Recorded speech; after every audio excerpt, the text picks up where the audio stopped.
We've just crossed the border from Northern Ireland into Southern Ireland, and as you can see, pretty seamless, no checkpoints, traffic free flowing, and that's the way we want to keep it. The biggest fear of Brexit would be a hard Brexit or no deal, maybe imposing import duties on the products export duties on the products that we sell. People here voted to remain, as indeed most of the people on the southern end of the border would be very pro-European and would certainly not consider leaving it at all. We are optimistic. We've just spent 10 million euros and we have to be optimistic as a business. This isn't just about trade, it's about cultural and national identity. If there is an attempt to impose any infrastructure, any checks on this border, they have called for civil disobedience.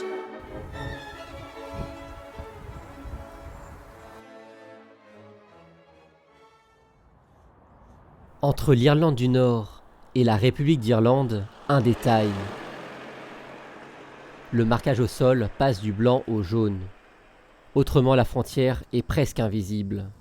C'est la conséquence des accords de paix du Vendredi Saint, signés en 1998. Ils ont marqué la fin de plusieurs décennies d'affrontements en Irlande du Nord, les Troubles, et ils garantissent la libre circulation des biens, personnes et capitaux. Cela a permis à l'économie frontalière de se reconstruire. Témoin, les villes de Newry au nord et de Dundalk au sud. Mais en 2019, cette frontière deviendra celle de l'Union européenne. Ses habitants craignent pour l'économie locale si la libre circulation venait à cesser. Parmi eux, Connor Patterson, le directeur de Newry More Enterprise Agency, une pépinière d'entreprises de Newry à 10 km de la frontière. Lorsqu'on parle Brexit avec lui, il répond avec ces images, qu'il a déjà présentées à toute la presse européenne. I'd like to show you this piece of film, which is from the early 1990s. The patrol waits for its first assignment. A helicopter lift to one of the watchtowers over the notorious A1, a road which has seen an above-average number of assassinations and ambushes. Now, the notorious A1, as it's described by the British journalists in this piece, is the main road between Belfast and Dublin. It is now a motorway, and that road itself has been transformed with the help of EU investment. Jusque dans les années 90, les camionneurs devaient attendre plus d'une demi-journée à la frontière. Les véhicules étaient entièrement fouillés pour tenter d'endiguer la contrebande et le trafic d'armes destiné aux groupes paramilitaires. Connor Patterson craint un retour à cette situation. Il milite pour l'éviter. It's worth our reminding people what the borders of the past meant for citizens. I've spoken in the French Assembly at the end of 2016, and the French political system and French media, I think, also understand this. A community that has grown here in Newry of young people that has no experience of what a hard border means. The fear is, for me, as someone who has sons but also works with younger people, is that it's like taking away their mobile phones. It's like taking away their smart devices and locking those away and saying you can never have those again. Older people in this community know that civil disobedience can lead to violence very, very easily. It's very, very hard to keep the lid on that Pandora's box.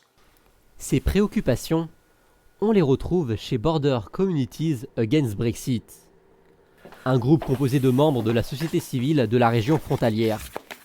Declan Fearon est leur porte-parole.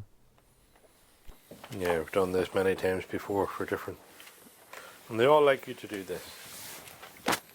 C'est un patron d'une entreprise d'installation de cuisine. Declan Fearon nous emmène à la frontière. This fence is in the... That field's in the south. This shed is in the north. We have 300 border crossings. Some of them are tiny, some of them are not. But if people want to make money and they want to smuggle goods across the border and smuggle hormone-induced beef or your crops, genetically modified crops, What do they do to prevent that? Do they just say, okay, we'll allow it? I don't think the European Union will have that. What happened then was that the first target in the war were the customs clearance posts. People didn't want a border, so they blew up the customs posts. Then the British government reinforced that by building huge military infrastructure around them and lots of troops to protect them, so that the customs official could work. Do we want to ever see that again in this country? Absolutely not. L'idée d'utiliser des caméras de surveillance à la frontière a été refusée par le gouvernement irlandais. Il la qualifie d'illusoire. Dans l'esprit des frontaliers, reste l'incertitude.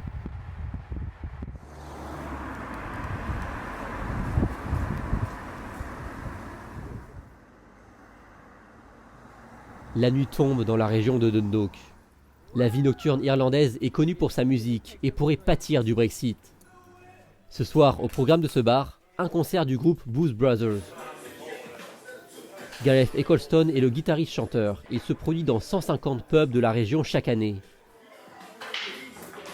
Et le public traverse souvent la frontière pour la soirée.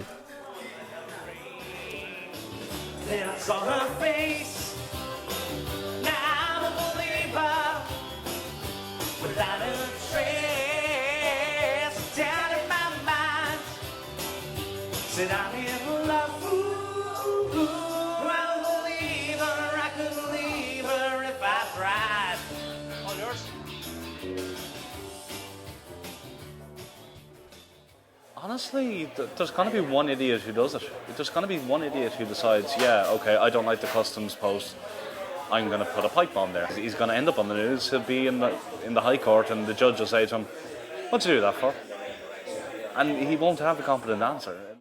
Sa crainte, des contrôles contraignants à la frontière, voire la nécessité d'un visa. Do I think it'll make it harder? Yes. Do I think it'll start keeping Irish bands in Ireland and Northern bands in the north? Yes. Do I think it will stop or cripple my industry? Potentially, but I can't really see it happening. It's too ingrained in our culture to go out on a Saturday night and have music. I don't really know what's to come. And I think that's the biggest fear is the not knowing. Well, sometimes I go out by myself and look across the water.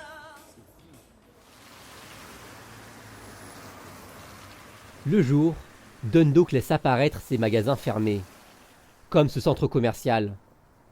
La crise de 2008 a lourdement frappé l'Irlande, et à cause de la chute du cours de la livre, les acheteurs sont partis faire leurs courses au nord pour profiter du taux de change. Le phénomène s'est répété après le référendum du Brexit, la livre ayant encore fortement baissé. La situation commence cependant à changer. C'est ce que constate Cara Byrne-McKevitt, salariée d'une agence de recrutement à Dundalk. There are a few new businesses. This is a new business, the Coffee Lounge, and he's actually a northern man as well. I'd say we've noticed it since maybe probably around May time. You know, we definitely have noticed a change. Elle travaille à Dundalk mais habite au nord. Chaque jour, comme 3000 habitants de la région, elle traverse la frontière. So this is Recruitment Plus in Dundalk, my place of work. Just myself actually crossed the border. We've a few around the border region. Local girls, Dundalk. We've a lovely Slovakian lady. If they do put borders in place, you can imagine it will be hassle. We've seen there Wednesday, they had one on the Dundalk Dennery Road, and I got back into work about 10:10 in the morning, an hour and 10 minutes late. A lot of money would have come in. Now the sector I worked in would have been the rural area. With that money gone, and then you have your single farm payment and all, I think is all part of EU funding. The rural area, they will suffer now. They will suffer. L'Irlande bénéficie beaucoup des subventions européennes. La PAC, le FEDER, mais surtout le Fonds spécial pour la paix en Irlande du Nord. L'autoroute qui relie Newry et Dundalk a été subventionnée de cette façon, de même que les voies ferrées et les gares. Dans les trains, sur les bâtiments, des plaques omniprésentes le rappellent. Les PME fleurissent comme Viltra, L'entreprise, en pleine expansion, vient de s'installer dans de nouveaux locaux.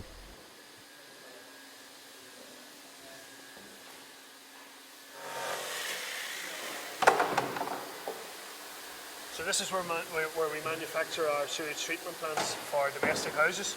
Okay, we prepare the baffles, we prepare the blower pots, and then we also wire up the electrical components in the kiosk. Ces stations d'épuration, comme Gribben, PDG de l'entreprise, en exporte une partie en République d'Irlande et en Hollande. L'un de ses revendeurs est aussi basé en France. Il se prépare à une éventuelle sortie du marché commun. A lot of other companies are now looking at premises, addresses, registration numbers in Southern Ireland to sort of mitigate any problems that happen with a hard Brexit. So that would be something that we would be certainly thinking about as well too. Okay, so I mean, if the worst happened, yeah, we'd have to consider moving. It's going to be very difficult not to have some type of hard border or some type of border. So I don't know what the solution is. Il ne croit pas à un retour des violences. Because then you get your message across. There's no point in campaigning for something and then on the other hand saying, but it'll be okay. Whilst it is possible for it to return to the way it was, nobody wants it to return to that. You know, based on everything else that's going on in the world at the minute, the last thing they can have is a hard military border here in Ireland. Les peurs sont communes, mais personne n'envisage un retour des tensions. Reste maintenant à trouver une solution de compromis.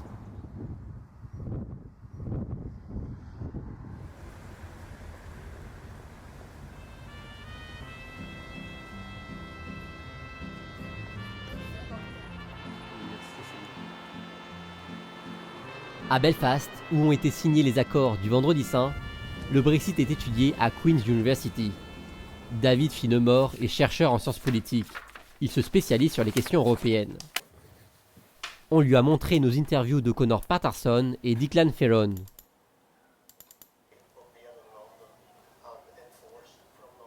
Border that people remember is the security border. And that was, for people, traumatic. In the absence of any real coherent debate in the UK about what a border would mean in the context of Brexit, people will default to their understanding of what the border is.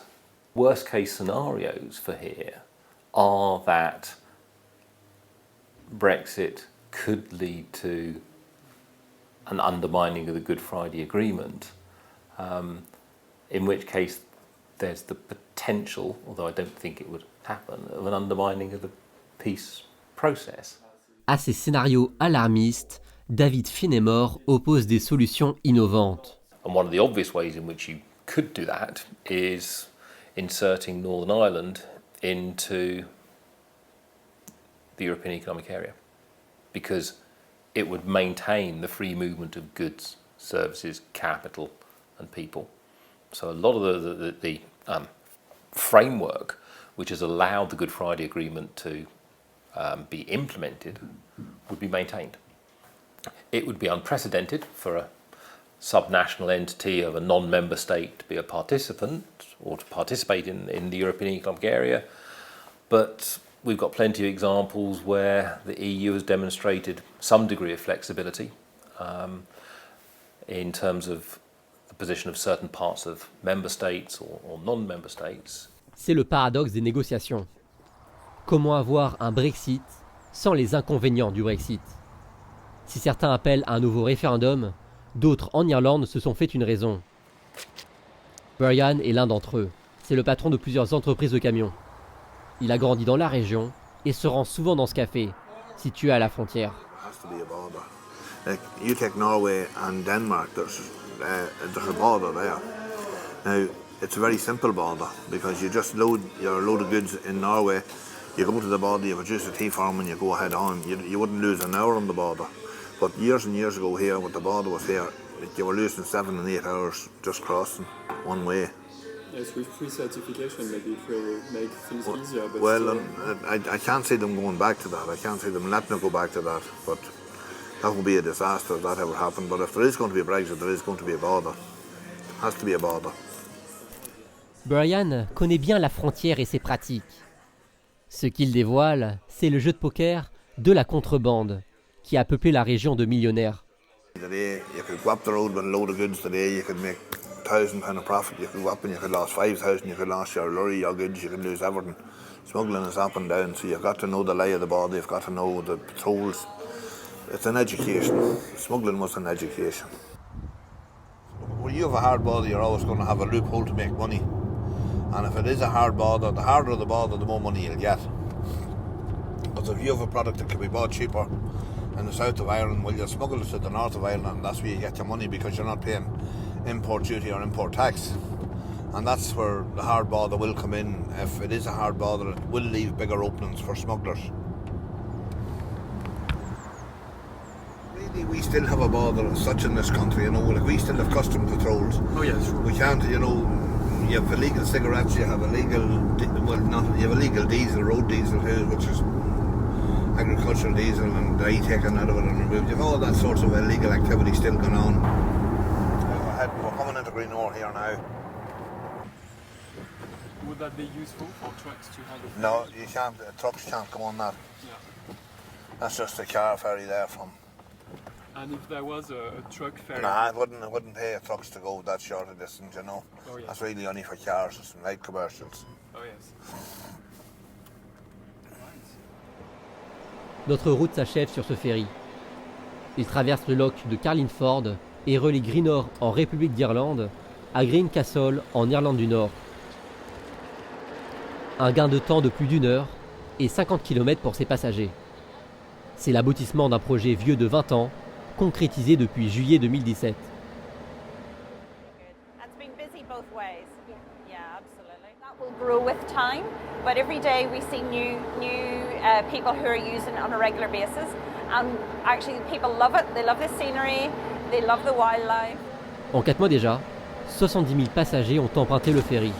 There is one opportunity on the horizon with Brexit. It may be the reintroduction of duty-free, which would be a huge benefit to us as a cross-border business. And we hope that Brexit will just be a wave that we will overcome, and the reality doesn't impact on the business. Le ton est confiant, mais Pamela Houston reconnaît que l'absence d'horizon clair est mauvais pour les affaires. Les négociations à Bruxelles restent floues. La volonté est de respecter les accords de paix. Mais les enjeux sont aussi économiques et pratiques. De quoi dépasser la vision manichéenne entre un statu quo et un retour de la guerre. Spectre qui sert à peser dans les négociations. Le gouvernement britannique a recruté 8000 nouveaux fonctionnaires pour travailler sur la seule question du Brexit. Ce bateau ivre aura jusqu'en mars 2019 pour accoster, mais semble pour le moment totalement à la dérive.